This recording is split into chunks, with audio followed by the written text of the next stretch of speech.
Hey everybody, I hope y'all are doing good. I just wanted to get on to encourage y'all.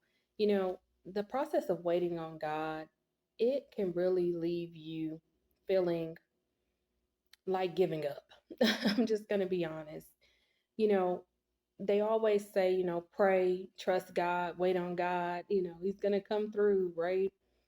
And then days go by, weeks go by, months can go by, for some of you, even years. And it's like, God, where you at? Do you see me? Do you hear me? Do you know what I'm going through? And He does. He does know what we're going through. And a lot of the times, I know y'all don't want to hear it, but it is timing with God. There's always timing with Him. And yes, God opens doors and He can close doors, but we have to trust that the door hasn't opened yet because it's not the right time for it to open. Okay. The opportunity hasn't came yet because it's not time for the opportunity to come. But in the waiting, God still provides. He still is going to make a way. And for some of you, you don't have family to fall back on. You don't have a support system. You don't have friends. A lot of us are like David. We're in a cave season, right?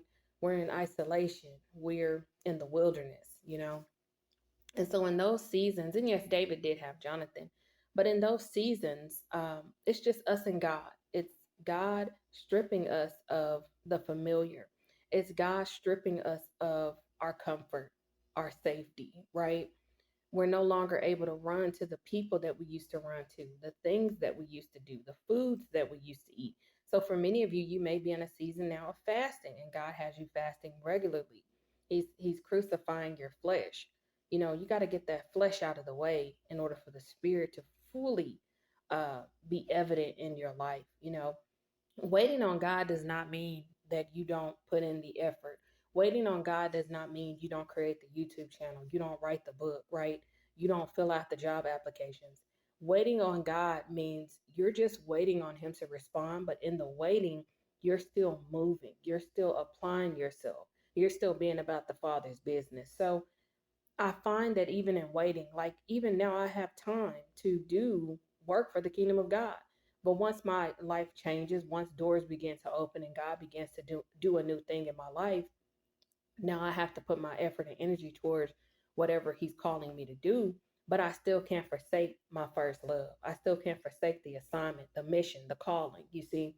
And so waiting on God still means you have to pray. You may still have to go into spiritual warfare. The attacks don't stop just because you're waiting on God. They can even intensify because now you're being obedient. You're not going ahead of God.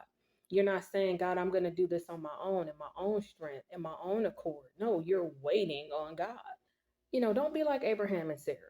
Don't be like Abraham and Sarah to where you're saying, hey, I'm too old now. There's no way this is possible. God is a God that can do the impossible. And Jesus even said what's impossible for man is possible with God. There's nothing too hard for God. He can create a door where there wasn't even a door. He could put a window where no window existed. You see what I'm saying? He's the God of the impossible. And so when you're filling out those job applications, when you're believing by faith for that home, right?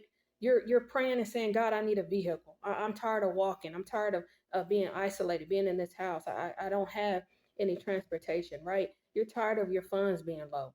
I'm telling you, continue to trust God. Continue to believe that He's going to do it because He is. So God bless y'all, and I'll see you on the next video.